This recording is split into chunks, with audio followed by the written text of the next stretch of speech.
Very good morning, నమస్తే, welcome to news scan. నేను వరుణ్. ఇప్పట్లాగే ఈరోజు కూడా అప్డేట్స్ని పేపర్లో ఏ విధంగా రాజకీయాలు, అదేవిధంగా మిగిలిన అంశాలు ఏ విధంగా ప్రచురించారనే దాన్ని మనం ఇప్పుడు చూద్దాం. మొదటిగా మనం ఈనాడు పేపర్కి వెళ్దాం. ఈనాడు పేపర్లోకి వెళ్ళేసరికి 5 ఏళ్లకు 5 ప్రధానులు అంట అని, అలాగైతే దేశం ఎలా అభివృద్ధి చెందుతుందంటూ కూడా ప్రధాని మోదీ హాట్ కామెంట్ చేశారు. ఇండియా కూటమి సంవత్సరానికి ఒక ప్రధాని ఇలా పెట్టుకుంటూ పోతే ఎలాగా దేశం ఏ విధంగా అభివృద్ధి చెందుతుందంటూ వేములవాడ వరంగల్ సభలో నరేంద్ర మోడీ హాట్ కామెంట్ చేశారు. అదేవిధంగా ఇక త్రిపురాల కలెక్షన్ల మించి 6 వసూళ్లు ఉంటాయి.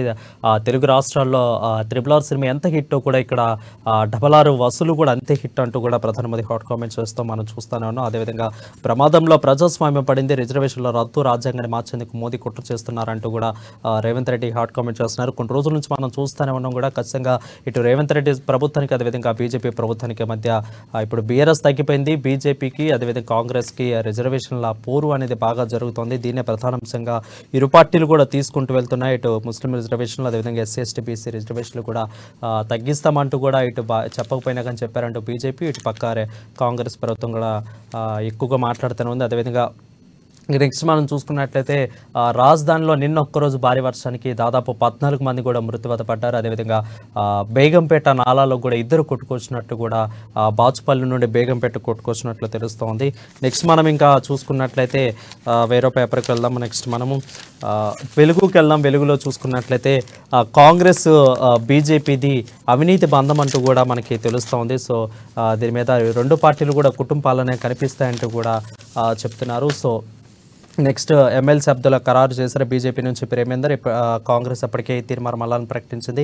ఇక బీఆర్ఎస్ తరపున రాకేష్ రెడ్డి నామినేషన్ దాఖలు చేస్తున్నట్లు కూడా తెలుస్తోంది. నెక్స్ట్ మనం బీసీలు బీజేపీని గద్దె దించాలంటూ కూడా ఇండియా కూటమికి మద్దతుగా బీసీల చార్జ్షీట్ని అయితే విడుదల చేశారు. అదేవిధంగా కాంగ్రెస్తోనే రిజర్వేషన్లకు రక్షణ అంటూ కూడా మోదీ మనసు నిండా రాజ్యాంగాన్ని మార్చాలని ఉందంటూ కూడా రేవంత్ రెడ్డి హాట్ కామెంట్ చేస్తున్నారు. ఎక్కడికి వెళ్ళినా కూడా రేవంత్ రెడ్డి ఇదే మాటలు కూడా చెప్తూ ఉన్న క్రమాన్ని మనం చూస్తూ ఉన్నాం. ఇక మోదీ భయపడుతున్నారంటూ కూడా హాట్ కామెంట్ చేస్తున్నారు ఇక రాహుల్ గాంధీ. సో కాంగ్రెస్ నేతలు ఆదాని అంబేలే పేర్లు ఎత్తడం లేదంటూ కూడా ప్రధాని మోదీ చేసిన హాట్ కామెంట్స్ రాహుల్ గాంధీ స్పందించారు. సాధారణంగా ప్రధాని తలుపులు మూసుకొని మాత్రమే ఆదాని అంబేలే గురించి మాట్లాడతారు, కానీ ఫస్ట్ టైము పబ్లిక్ ముందుకు వచ్చి కూడా ఇలాగా మైక్ పట్టుకొని ప్రధాని మాట్లాడడం ఆశ్చర్యంగా ఉంది, కాస్త భయం పుట్టిస్తున్నట్లు ఉందంటూ కూడా ఒక జగుస్తాత్పరమైన రాహుల్ గాంధీ హాట్ కామెంట్ చేసినట్లు కూడా తెలుస్తుంది. సో ఇది ఇవాళ వెలుగులో ప్రెస్. నెక్స్ట్ మనం ఆంధ్రజ్యోతికి వెళ్దాం. ఆంధ్రజ్యోతిలో ఆదాని అమ్మాయిల నుంచి ఎంత ముట్టిందంటూ కూడా ఒక హైలైట్ వార్త అయితే ఇక్కడ మనకు కనిపిస్తూ ఉంది. సో నిన్న వేములవాడ సభలో కూడా ప్రధాని మోదీ హాట్ కామెంట్ చేశారు, చూసాము. సో ఖచ్చితంగా ఇంతకుముందు మాట్లాడే వాళ్ళు ఇప్పుడు ఎందుకు మాట్లాడట్లేదు, ఖచ్చితంగా ఎంత తీసుకున్నారో ఖచ్చితంగా చెప్పాలంటూ కూడా ప్రధాని మోదీ కాంగ్రెస్ ఇండియా కూటమిని ఉద్దేశించి మాట్లాడే మాటలు మనం చూస్తున్నాం. ఇక రైతుల ఖాతాలో తెలుసు కేసీఆర్ అంటూ కూడా ఒక హైలైట్ వార్త కనిపిస్తుంది. ఇక చిన్నపాటి వానికి 10 గంటల కరెంటు పోతుందా అంటూ కూడా మనకి హైలైట్ వార్త కనిపిస్తుంది. బీఆర్ఎస్ వాళ్ళు కూడా ఎప్పుడు మొన్నట్లాగే హాట్ కామెంట్స్ చేస్తూనే ఉంటున్నారు కాంగ్రెస్ మీద. చిన్నపాటి వానికే పోతుంది అంటూ కూడా మాట్లాడుతూ ఉన్నారు. సో ఇది వాళ్ళ పేపర్ విశ్లేషణ. సో దీని మీద మరింత మాట్లాడటానికి రాజకీయ విశ్లేషకుడు కృష్ణమూర్తి గారు మనతో లైవ్లో అందుబాటులో ఉన్నారు. కృష్ణమూర్తి గారు చెప్పండి, నిజంగా అటు పక్క నుంచి కూడా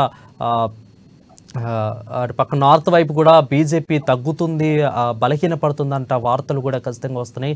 మెయిన్ కారణము సౌత్ని వీళ్ళు టార్గెట్ చేయడానికి బీజేపీ వాళ్ళు ఎందుకు టార్గెట్ చేయాల్సి వచ్చింది? ఖచ్చితంగా నార్త్ వైపు కూడా సీట్లు తగ్గుతాయి, అదేవిధంగా రిజర్వేషన్ల ప్రభావం చాలా పడింది అనుకోవచ్చా?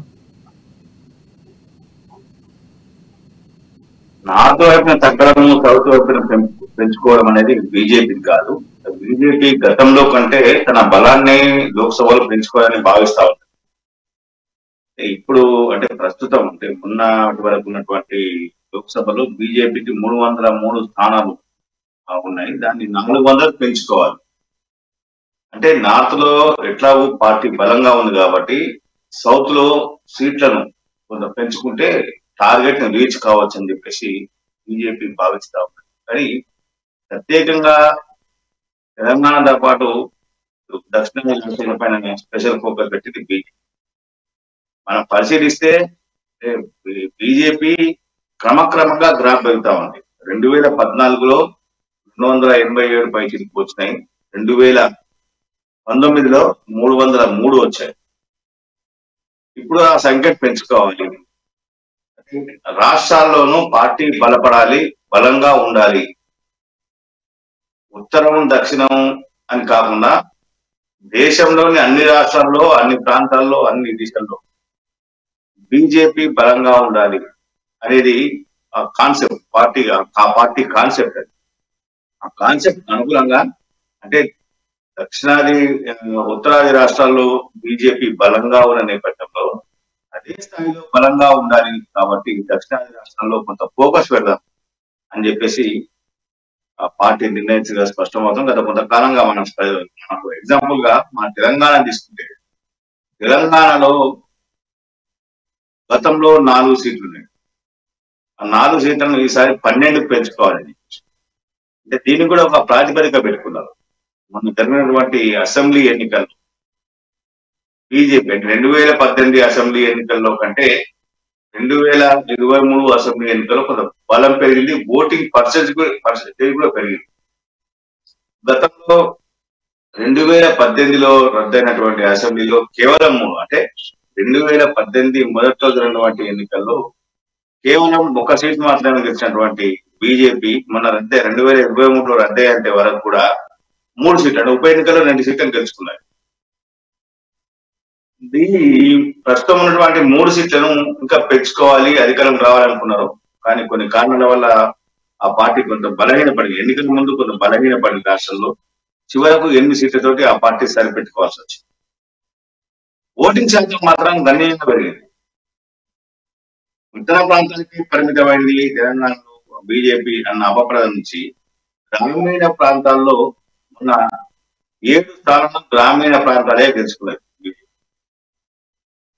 ఆదిలాబాద్ జిల్లాకు సంబంధించిన 4 సీట్లను మనం పరిశీలిస్తే 7 స్థానాలను గ్రామీణ ప్రాంతాలకు వచ్చిన ఒకే ఒక స్థానం హైదరాబాద్, గ్రేటర్ హైదరాబాద్ సంబంధించి ఒకే ఒక స్థానాన్ని బీజేపీ స్థానానికి గెలుచుకుంది. అంటే గ్రామీణ ప్రాంతాల్లో కూడా బీజేపీ బలపడుతున్నది. బీజేపీ బలపడాలి అంటే గ్రామీణ ప్రాంతాల్లో బలపడితే రేపు జరగబోయే స్థానిక సంస్థలు కానీ మిగతా ఎన్నికల్లో బీజేపీ బలపడుతుంది. అన్ని మండలాల్లో, జిల్లా పరిషత్లో, మున్సిపాలిటీలో, కార్పొరేషన్లో ఈ రకంగా అన్ని చోట్ల కొంచెం పార్టీ ప్రాధాన్యత పెడుతుంది, పార్టీ గుర్తింపు లభిస్తా ఉన్నది అని చెప్పేసి బీజేపీ భావనగా ఉన్నది. మొన్న అసెంబ్లీ ఎన్నికల జరిగినటువంటి ఓటింగ్ పర్సెంటేజ్ పెరిగిన నేపథ్యంలో తెలంగాణలో కూడా బలంగా ఉండాలి. ఈ రకంగానే ఇటు కేరళ, తమిళనాడులో ఇంతవరకు ఖాతా తెరలేదు బీజేపీ. తమిళనాడులో కూడా 2-3 వస్తాయని చెప్పేసి అంటే బీజేపీ కొంత కాలంగా ప్రయత్నం చేసి అక్కడ అన్నామలై రిటైర్డ్ ఐఏఎస్ ఆఫీసర్ ను కొంత అక్కడ పార్టీ అధ్యక్షుడు బీజేపీ ఆయన ద్వారా పార్టీని బలోపేతం కోసం కొంత ప్రయత్నాలు చేశారు. అక్కడ సక్సెస్ అవుతుంది. 303 సీట్లు పక్కాగా రాబోతున్నాయి. కానీ వాటిని ఇంకా 90-95 సీట్లు పెంచాలంటే ఖచ్చితంగా దక్షిణాన్ని పోగు పెట్టాలి. ఉత్తరాదిలో ఎక్కడైతే పార్టీ బలహీనంగా ఉందో ఆ బలహీనంగా ఉన్న ప్రాంతాలపైన కూడా కొంత దృష్టి పెడితే బలపడుతుంది, పార్టీ మరికొన్ని స్థానాలు సాధిస్తుందని చెప్పేసి బీజేపీ భావించి ఆ కోణంలో వెళ్తా ఉన్నారు. కానీ ఉత్తరాదిలో బలహీన పడింది, దక్షిణాల్లో బలపడకపోతుంది అనేది ఇక్కడ ప్రశ్నే అసలు కాదు. ఆ ప్రశ్న కూడా అసలు అసంబద్ధం కూడా అనుకోవడం. అంటే ఓకే, రాజకీయంగా ఉన్నటువంటి అంశాల మీద రాజకీయంగా వాళ్ళు చేసేటువంటి ప్రసంగాలు కానీ, ఉపన్యాసాలు, విమర్శలు, ప్రతి విమర్శలు ఇవన్నీ కూడా రాజకీయంగా ఉన్నప్పటికీ బీజేపీ దేశవ్యాప్తంగా ఆదరణ ఉందనేది కొంత స్పష్టమవుతా ఉన్నది. నిన్న ప్రధానమంత్రి ఇక్కడికి వచ్చిన తర్వాత, తెలుగు రాష్ట్రాలు సందర్శించిన తర్వాత కొత్తగా వేములవాడలో మొట్టమొదటి ప్రధానమంత్రి వేములవాడను సందర్శించిన ప్రధానమంత్రిగా చరిత్ర లిఖించారు. సో ఇదే నేపథ్యంలో ప్రధానమంత్రి కొన్ని హాట్ కామెంట్స్ చేశారు. ఆర్ఆర్ ట్యాక్స్, కొత్తగా త్రిబుల్ ట్యాక్స్ ఉంది కానీ, కొత్తగా త్రిబుల్ ఆర్ సినిమా పేరు విన్నాం కానీ ఇప్పుడు ఆర్ఆర్ ట్యాక్స్ అంటూ కూడా ప్రధానమంత్రి హాట్ కామెంట్ చేశారు. సో కృష్ణమూర్తి గారు చెప్పండి, అసలు ఆర్ఆర్ ట్యాక్స్ అంటే ఏంటి? ప్రధాని మోదీ అలా చెప్పడానికి దాని వెనుక ఉన్న రహస్యం ఏంటి? దాని మాటల అర్థం ఏంటి? అసలు ఇది పక్క కాంగ్రెస్ ని ఉద్దేశించి ప్రత్యేకంగా అన్నారా? గత కొంతకాలంగా అంటే బీజేపీ ఎన్నికల ప్రచారంలో కాంగ్రెస్ కానీ, బీజేపీ కానీ, బీఆర్ఎస్ కానీ విమర్శలు, ప్రతి విమర్శలు ఖచ్చితంగా ఉంటాయి. వాళ్ళ యొక్క పార్టీ సిద్ధాంతం ప్రజలకు తెలియజేస్తాం. అందులో భాగంగా బీజేపీ రాష్ట్రంలో అంటే మొన్నటి వరకు కేసీఆర్ ఉన్నప్పుడు అవినీతి పాలన, నియంత పాలన సాగిందని చెప్పేసి ఆరోపిస్తారు. బీజేపీ తాజాగా రేవంత్ రెడ్డి ఇచ్చిన హామీలను నిలబెట్టుకోలేదు, ప్రజలకు తప్పుడు హామీలు ఇచ్చారు, ఆచరణలో అమలుకు సాధ్యం కాని హామీలను ఇచ్చారు, వాటిని నెరవేర్చడంలో విఫలమై బీజేపీ విమర్శలు చేస్తా ఉంది అని ఆరోపిస్తా ఉంది. ఇక ఆర్ఆర్ ట్యాక్స్ సంబంధించి, ఆర్ఆర్ ట్యాక్స్ అంటే రేవంత్ రాహుల్ ట్యాక్స్ అని చెప్పేసి బీజేపీ కొత్త నినాదాన్ని తనపై పెట్టుకున్నారు. ఇళ్ల నిర్మాణం కానీ, ఏదైనా రియల్ ఎస్టేట్ వెంచర్లకు అనుమతులు కానీ, కొత్త ఫ్యాక్టరీలు రావాలన్నా, ఉన్న ఫ్యాక్టరీలు కొంత ఉత్పత్తిని పెంచుకోవాలన్నా, లేకపోతే ఉన్న ఫ్యాక్టరీల మీద కొత్త పన్ను వేస్తా ఉంటారు. ప్రభుత్వానికి చెల్లించే జిఎస్టీ కానీ ఇవన్నీ ఉంటాయి కదా, ఈ పన్నులతో పాటు కొత్తగా ఆర్ఆర్ ట్యాక్స్ వేస్తా ఉన్నారు. ఈ ట్యాక్స్ ను కాంగ్రెస్ పార్టీ తన పార్టీ ప్రయోజనాల కోసం ఢిల్లీకి పంపిస్తా ఉన్నది. ఢిల్లీ ట్యాక్స్ అంటే ఢిల్లీలో పార్టీని నడిపించడానికి తెలంగాణ ప్రజల నుంచి పన్నుల రూపంలో డబ్బులను వసూలు చేసి ఢిల్లీకి పంపిస్తా ఉన్నారు. ఆర్ఆర్ అంటే రేవంత్ అండ్ రాహుల్ అని చెప్పేసి ఉన్న గతంలో అంటే ఎన్నికలకు ముందే బీజేపీ నేత, బీజేపీ కొంత రాష్ట్ర బీజేపీ నాయకులు కొంత ఆరోపణ చేశారు. ఆర్ఆర్ ట్యాక్స్ వస్తుంది, ఆర్ఆర్ ట్యాక్స్ వసూలు చేస్తా ఉన్నారు, కొత్త పన్ను వచ్చింది, ప్రజల మీద భారం పడుతుంది అని చెప్పేసి. తాజాగా ప్రధానమంత్రి కూడా ఈ విషయం చెప్పారు. అంటే రేవంత్ రెడ్డి రాహుల్ ట్యాక్స్ అంటే ఇది అనధికారిక పన్ను అన్నమాట.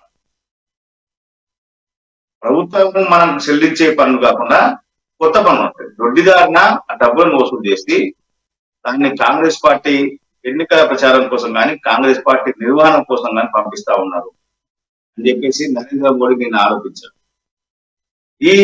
ఈ ఆరోపణను కాంగ్రెస్ పార్టీ ఎప్పటికప్పుడు తోసిపుస్తా ఉన్నది, దాన్ని ఖండిస్తా ఉన్నది.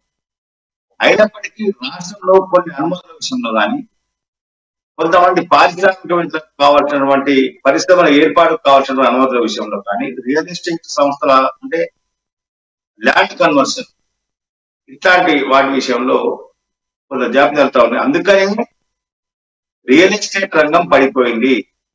కాంగ్రెస్ పార్టీ అధికారంలోకి వచ్చినాక రాష్ట్రంలో రియల్ భూమి అనేది లేకుండా పోయింది. రియల్ ఎస్టేట్ వ్యాపారం, రియల్టర్స్ కొంత ఇబ్బందుల పాలవుతున్నారు, ఆర్థికంగా ఇబ్బందులకు గురవుతున్నారు.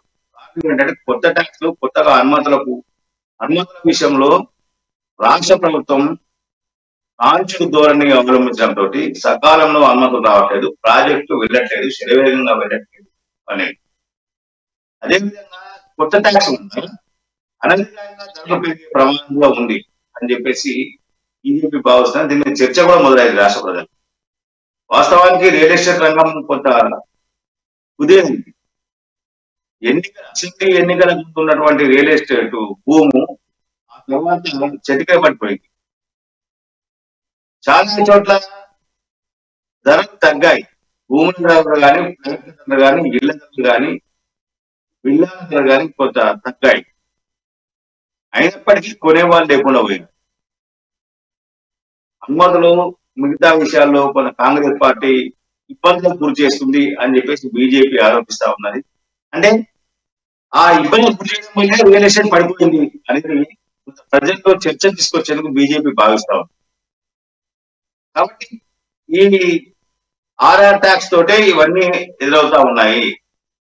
ఇవన్నీ ఆర్ఆర్ ట్యాక్స్ అంటే కాంగ్రెస్ పార్టీ కప్పం చెల్లించడం ద్వారానే రాష్ట్ర ప్రభుత్వం రేవంత్ రెడ్డి కాంగ్రెస్ అధిష్టానానికి కప్పం చెల్లించేందుకు ఈ డబ్బులు వసూలు చేస్తా ఉన్నారు అని చెప్పేసి దాని యొక్క ఆర్ఆర్ ట్యాక్స్ అంటే రైట్ కృష్ణమూర్తి గారు, ఇక నిన్న దొడంగల్లో కేసీఆర్ మాట్లాడుతూ కూడా కాంగ్రెస్ 5 నెలల్లోనే పరిస్థితులు పూర్తిగా తారుమారు చేశారంటూ కూడా హాట్ కామెంట్ చేశారు. అంటే ఇక భవిష్యత్తు మీది, పిల్లలు మీరే తర్వాత దీన్ని ఏలుకోవాలంటూ కూడా అంటే ఎమోషనల్ కామెంట్స్ ఈ మధ్య ఎక్కువ చేస్తున్నారు కేసీఆర్. సో 6 గ్యారెంటీలు ఇచ్చిన 420 హామీలు ఇచ్చి కూడా కేవలం బస్సు ఫ్రీ బస్సు మాత్రమే ఒకటి కనిపిస్తుంది, దాన్ని హైలైట్ చేసుకుంటున్నారంటూ కూడా చేసి నిజంగా తెలంగాణ రాష్ట్రంలో ఎస్పెషల్లీ 5 నెలల్లోనే పరిస్థితులన్నీ కూడా తారుమారైనాయి అనుకోవచ్చా? కొంతవరకు ప్రస్తుతం ఉన్న పరిస్థితులు చూస్తే కొంత కేసీఆర్ వ్యాఖ్య సరైనయేమో అని అనిపిస్తుంది. కారణం ఏంటంటే మొన్న హైదరాబాద్ నగరంలో, తెలంగాణలో కొంత అకాల వర్షాలు పడినాయి. సాయంత్రం పూట పడ్డ వర్షం భారీ వర్షం కురుస్తుంది, ఏకదండిగా కూడా కురుస్తుంది ఒక గంట సేపు. ఈ సమయంలో కొన్ని చోట్ల విద్యుత్ సరఫరాకు అంతరాయం ఏర్పడింది. నిన్న మనం చూడొచ్చు శేషలింగంపల్లి డిఏ ఆఫీస్ ముంగట అక్కడ కాలనీల వాసులు ధర్నా చేశారు. అంటే మొన్న సాయంత్రం పోయిన కరెంటు నిన్న సాయంత్రం కూడా మళ్ళీ పునరుద్ధరించలేదు. ఈ రోజుల్లో పవర్ లేకుండా ఎవరు ఉండలేదు. వాస్తవాన్ని నీళ్లు కావాలన్నా బోర్ వేసుకోవాలి, ఫోన్ మాట్లాడినా ఛార్జింగ్ పెట్టుకోవాలా, ఎవరితో ఛార్జింగ్ చేద్దామన్నా ఇంటర్నెట్ కావాలా. ఈ రకంగా చూస్తా ఉంటే అంటే గంటల గంటలు కరెంటు పోవడం అనేది కొంత అంటే నిర్వహణ లోపము, పర్యవేక్షణ, ఉన్నతాధికారుల పర్యవేక్షణ పూర్తి స్థాయిలో లోపించిందనేది ఒక నిదర్శనం. ఎక్కడికక్కడ అధికారులను ఎప్పటికప్పుడు అప్రమత్తం చేస్తూ వాళ్లకు కొంత స్వేచ్ఛ ఇచ్చి ప్రజలకు ఎలాంటి ఇబ్బందులు కలగకుండా చూడాల్సిన బాధ్యత ప్రభుత్వాలు. ఎక్కడైనా ఏదైనా ఇబ్బంది వచ్చింది, అకాల వర్షాలు వచ్చాయి, ఇంకేదో జరిగింది, ప్రకృతి వైపరీత్యం వల్ల ఇంకేదో జరిగింది అన్నప్పుడు క్షేత్రస్థాయిలో ప్రభుత్వ యంత్రాంగం యుద్ధ ప్రాతిపదికన చర్యలు తీసుకునేందుకు కావాల్సిన తోడ్పాటును రాష్ట్ర ప్రభుత్వం అందించాల్సిన అవసరం. కానీ ఆ రకమైనటువంటి తోడ్పాటు లేదేమో అని అనిపిస్తా ఉన్నారు. అదే విషయాన్ని చెప్పారు. ఇక నీళ్ల కొరత, కరువు అనేది కొంత అంటే వర్షాభావం, గత సంవత్సరం వర్షం పడడంతో, వర్షాలు ఎక్కువగా కురవకపోవడంతో కొంత నీటి కొరత ఏర్పడింది.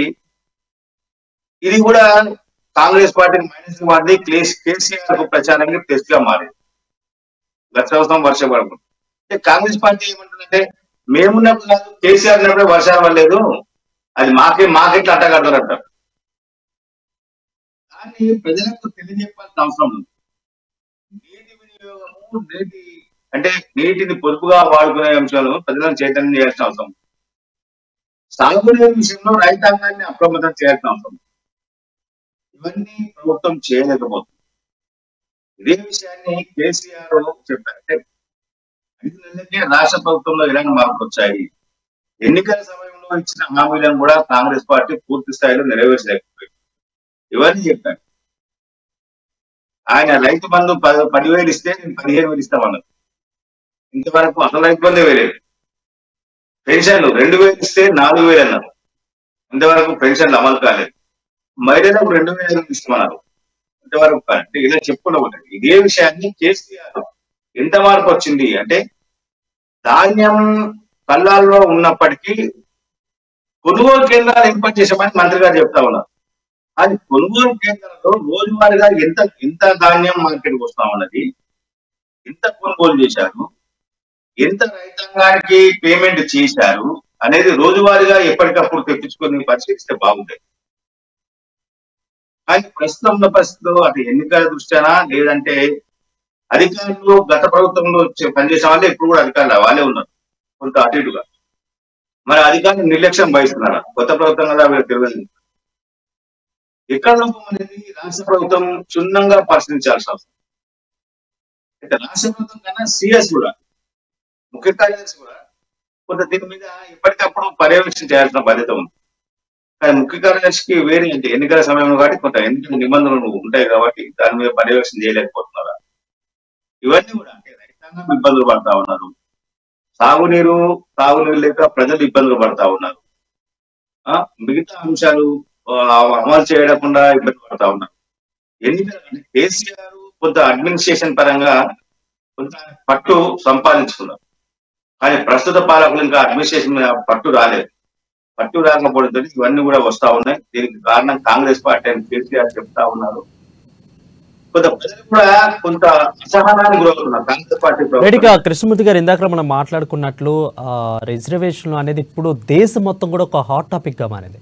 సో ఇటు పక్క బీజేపీ వస్తే రిజర్వేషన్లు రద్దు చేస్తుంది, అందుకే ఖచ్చితంగా 400 సీట్లు అడుగుతుందని ఇటు కాంగ్రెస్ వాళ్ళు ఆరోపిస్తుంటే ఖచ్చితంగా కాంగ్రెస్ వాళ్ళు కూడా ఎక్కువ మనువాదాన్ని వాళ్ళు ప్రయత్నిస్తున్నారు. అదేవిధంగా ఇలాంటి రకరకాల హాట్ కామెంట్స్ని ఇటు పక్క ప్రతిపక్షాలు అధికార పక్షాల నుంచి వింటూనే అసలు నిజంగా బీజేపీ వస్తే 400 సీట్లు కానీ వాళ్ళు సాధిస్తే రిజర్వేషన్ల రద్దు ఉంటుందా, ముస్లింలకు వాళ్ళకి నష్టం చేకూరుస్తారా, లేదంటే ముస్లింలకు కూడా అందరితో పాటు సమానంగా చూస్తారా బీజేపీ వాళ్ళు అనేది హాట్ టాపిక్గా మారుతుంది. అదేవిధంగా రేపు 11వ తారీఖుతో ప్రచార పర్వం ముగియడంతోనే రాష్ట్రానికి కూడా కాంగ్రెస్ నేతలు, అగ్రనేతలు కానీ ఇటు మళ్ళీ అందరూ కూడా బీజేపీ నేతలు వస్తున్న పరిస్థితి కనిపిస్తుంది. సో రిజర్వేషన్ల మీద అందరూ కూడా మాట్లాడుతున్నారు.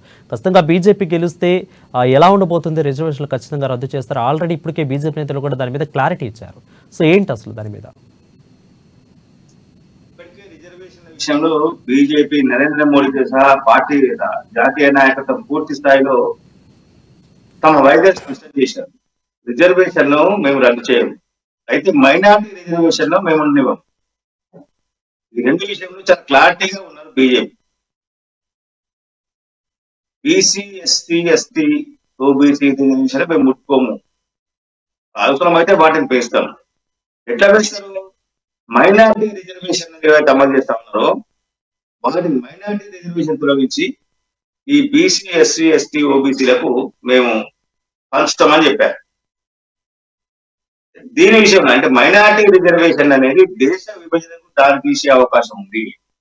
మతపరమైన రిజర్వేషన్లు దేశానికి మంచిది కావు. భవిష్యత్తులో ఆ రిజర్వేషన్ల ద్వారా కొంత దేశమే ఇబ్బందికర పరిస్థితులు పడే అవకాశం ఉంది. కాబట్టి వాటి తొలగిస్తామని చెప్తా ఉన్నారు. ఇదే విషయాన్ని చాలా స్పష్టం చేశారు. అయితే కాంగ్రెస్ పార్టీ కొత్త ప్రచారం చేసుకోవాలి. రాజ్యాంగాన్ని మారుస్తారు, రిజర్వేషన్ రద్దు చేస్తారు అని. రాజ్యాంగంలో సవరణలు చేయడం అనేది సహజం. పండిత్ జవహర్లాల్ నెహ్రూ గారు ప్రధానమంత్రిగా ఉన్నప్పటి నుంచి అనేక సందర్భాల్లో రాజ్యాంగాన్ని సవరణ చేశారు అక్కడక్కడ. అంటే మారుతున్న పరిస్థితులు, సమకాలీన పరిస్థితుల నేపథ్యంలో కొంత అంటే పాత చట్టాలను కొత్త చట్టాలుగా మార్చాలి, కొంత చట్టంలో మార్పు తేవాలి అనుకున్నప్పుడు కొంత రాజ్యాంగాన్ని మార్చాల్సిన అవసరం, కొన్ని సవరణ చేయాల్సిన అవసరం ఉంది. ఐపీసీ పోలీసు సెక్షన్ లో కానీ మిగతా మొన్న కూడా కొన్ని మార్చారు. అప్పటికప్పుడు మార్చాల్సిన అవసరం ఉంది. అంటే ఈ మార్చడం వేరు. అయితే కాంగ్రెస్ పార్టీ తాను సవరణలు చేసిన విషయాన్ని పక్కకు పెట్టి బీజేపీ ఏదో చేయబోతుంది అనే విషయాన్ని ప్రజలు చర్చకు తీసుకొచ్చారు. ఈ చర్చను బీజేపీ ఎప్పటికప్పుడు తిప్పుకొస్తున్నప్పటికీ ఈ రిజర్వేషన్ రద్దు, రాజ్యాంగం రద్దు అనే విషయంలో కొంత చర్చ అయితే మొదలైంది. కారణం ఏంటంటే మైనారిటీ రిజర్వేషన్ విషయంలో కాంగ్రెస్ పార్టీ మైనారిటీ రిజర్వేషన్ ఇస్తామని కట్టుబడి ఉంది. ఈ రిజర్వేషన్ మేము ఎత్తిపెట్టలో రద్దు చేస్తామని బీజేపీ ఉంది. ఇక్కడ ఇద్దరికి కొంత ఈ రిజర్వేషన్ విషయంలో గొడవ వస్తాయి. మైనారిటీ రిజర్వేషన్ అనేది దేశానికే అత్యంత ప్రమాదకరమైనటువంటి నిర్ణయం. కాబట్టి ఆ నిర్ణయాన్ని మేము రద్దు చేస్తాము. మైనారిటీల మత ప్రాతిపదికన రిజర్వేషన్ ఇచ్చేలేదు. ఆర్థికంగా వెనుకబడిన వాళ్లకు, సామాజికంగా ఆయా ప్రాంతాల్లో ప్రాతినిధ్యం లేని వాళ్లకు న్యాయం చేసేందుకు మేము కట్టుబడి ఉన్నాం. కానీ మత ప్రాతిపదికన నువ్వు హిందువు, నువ్వు ముస్లిము, నువ్వు క్రైస్తవులు, నువ్వు సిక్కు ఇట్లాంటి దానిపై విచ్ఛేదం సిద్ధంగా లేవు, అది ఇవ్వం అని చెప్పేసి బీజేపీ చెప్తా ఉన్నారు. కాంగ్రెస్ పార్టీ 12% అంటే జనాభా ప్రాతిపదిక, మొన్న మేనిఫెస్టోలో కూడా కాంగ్రెస్ మేనిఫెస్టోలో కూడా జనాభా దామాషా ప్రకారంగా రిజర్వేషన్ పెంచాల్సిన అవసరం ఉంది. రిజర్వేషన్ ఇస్తాము. ఏ వర్గం ఎంత జనాభా ఉందంటే బీసీ జనాభా ఎంత ఉంది, ఓసీ జనాభా ఎంత ఉంది, ఎస్సీ జనాభా ఎంత ఉంది, ఎస్టీ జనాభా ఎంత ఉంది, మైనారిటీ జనాభా ఎంత ఉంది అని ఈ రకంగా జనాభా తీసి ఆ జనాభా దామాషా ప్రకారంగా రిజర్వేషన్ ఇస్తామని మన మేనిఫెస్టో పాంచనాయ 25 ఇంట్లో పెట్టారు. మంచి 25 ఇంట్లో పెట్టారు. అప్పుడు ఈ రిజర్వేషన్లను ఈ రకంగా కొనసాగిస్తే ఇబ్బందికరంగా ఉంటుంది. అసలు మేధావులకు, ఓసీలకు, జనరల్ కేటగిరీలో ఉన్న వాళ్ళకు అన్యాయం జరిగే ప్రమాదం ఉంది.